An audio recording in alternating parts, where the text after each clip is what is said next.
जय श्री राधे, जय श्री कृष्ण।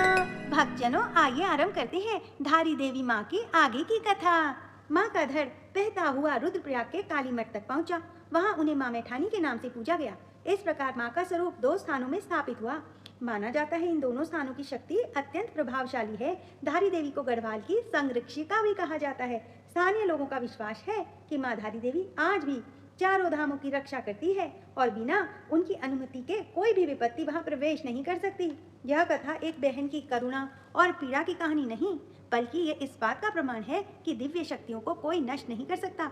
माँ धारी देवी आज भी भक्तों की रक्षा करती है और मंदिर में आने वाले सभी को आशीर्वाद देती है।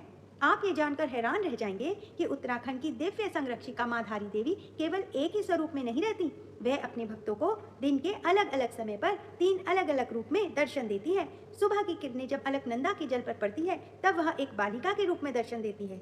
भक्त यही मानते हैं कि देवी का यह स्वरूप मासूमियत, पवित्रता और नई ऊर्जा का प्रतीक है। जब सूर्य अपनी पूर्ण आभा में चमकता है, माँ का रूप भी बदल जाता है। दोपहर के समय माँ अपने युवा स्वरूप में दिखाई देती है। यह रूप शक्ति, उत्साह और सामर्थ्य का प्रतीक माना जाता है। इस समय माँ अपने भक्तों को साहस और संघर्ष की प्रेरणा देती है।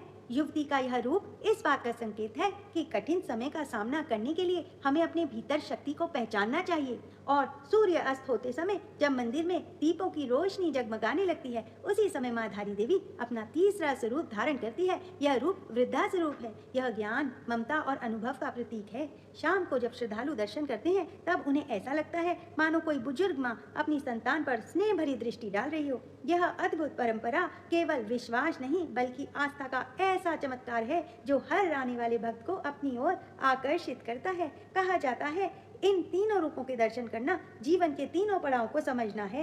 यही कारण है माँ धारी देवी को इतना महत्वपूर्ण और विशेष माना जाता है। बोलो धारी देवी की जय। आज की कथा बस यहीं तक। जल्द मिलते हैं एक नई कथा के साथ। राधे राधे।